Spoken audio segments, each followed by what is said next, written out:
Questo è ciò che resta dei boschi che fino all'estate scorsa erano frequentati dagli escursionisti, dagli amanti delle passeggiate in mezzo al verde, dai cercatori di funghi.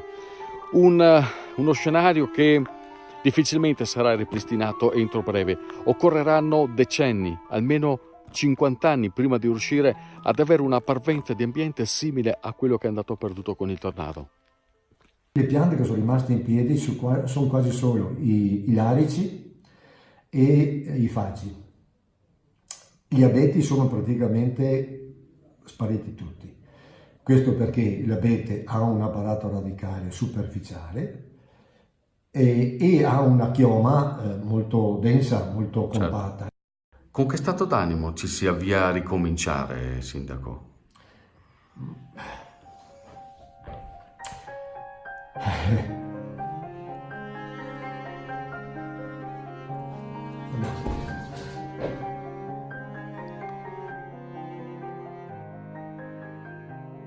Allora, qui il problema è come uscire da un sogno. La sensazione che ho io, che hanno i miei collaboratori, è proprio questa di vivere ancora una realtà virtuale. Non sembra vero, insomma. Qui abbiamo 1000 ettari solo di bosco di Marcesina che non ci sono più. Le montagne che c'erano sono diventate colline.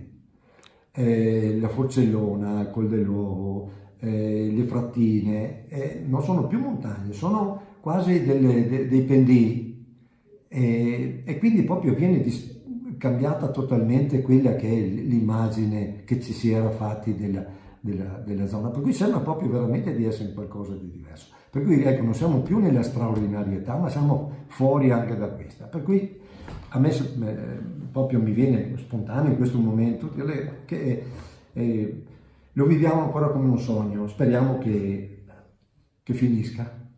Oggi qui a Marcesina c'è un silenzio irreale. Un silenzio che non è quello autunnale, il riposo della stagione. È un silenzio agghiacciante, quindi assordante, perché è il silenzio della devastazione. 1000 ettari di bosco che sono andati perduti, l'80% dei quali di abete rosso, 250.000 metri cubi di piante abbattute. Un danno incredibile che ha gettato ovviamente nello sconcerto la comunità di Marcesina e quindi di Enego. Com'è stato vedere Marcesina così? Per me è stato un grosso colpo perché l'ho vissuta fin da bambino, ho sempre vissuto in Marcesina tutte le stagioni, quindi prima in vacanza da piccolo con i miei nonni, poi ho cominciato a lavorare in bosco nell'84, dall'80 e i boschi li ho sempre frequentati tutti per lavoro soprattutto, e quindi vederli così distrutti in questo modo non ci sono parole per descrivere. Infatti mi viene ancora un po' di ansia. L'altro giorno sono entrato per dire la sensazione che ho provato su un tracciato strada che stavano aprendo i mezzi meccanici, il forwarder e l'arrester, e mi sono sentito soffocare, mi mancava proprio il fiato di entrare su un bosco così distrutto. Tutte queste ceppaie grandissime che non ti dà più il senso di dove sei, hai un senso di smarrimento, perdi proprio la sensazione di dove sei, specialmente noi che conosciamo palmo per palmo, abbiamo perso proprio l'orientamento. Noi eravamo dei privilegiati nei confronti della pianura, ma anche nei confronti del resto dell'altopiano, perché avevamo Marcesina. Marcesina per noi era un elemento di valorizzazione anche personale, cioè io mi sentivo di Enego ed ero orgoglioso di essere di Enego perché potevo dire Enego e anche Marcesina.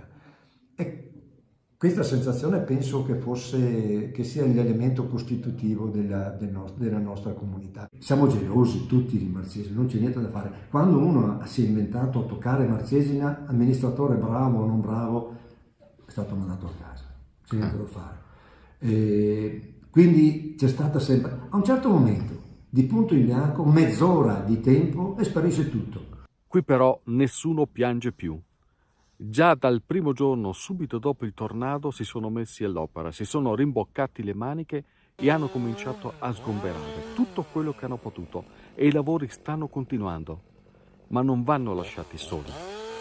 Ci sono delle cose che possiamo fare insieme per permettere a Marcesina di tornare a risollevarsi al più presto, già a partire da quest'inverno, perché gli impianti da sci da fondo, che sono importantissimi per l'economia turistica di questo territorio, saranno regolarmente aperti.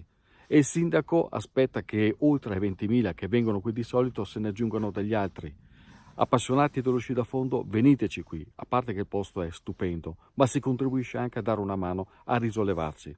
E poi ci sono delle iniziative alle quali vorrei invitarvi. L'8 e il 9 dicembre a Grantorto, provincia di Padova, gli amici del Veneto Imbruttito organizzano Veneto Friends, 1 o 2 giorni di spettacolo con cabarettisti, barzellettieri e altre attrazioni, i cui fondi che verranno ricavati saranno poi interamente devoluti alle aree colpite dal maltempo. E poi naturalmente ricordiamo sempre i servizi messi a disposizione dalla Regione Veneto, l'SMS al 45 500 donando 2 euro e poi il numero di conto corrente sul quale si possono effettuare le donazioni, ma troverete tutto nel cartello in fondo a questo video. Ciao ragazzi, mi raccomando, stiamo vicini a queste terre martoriate.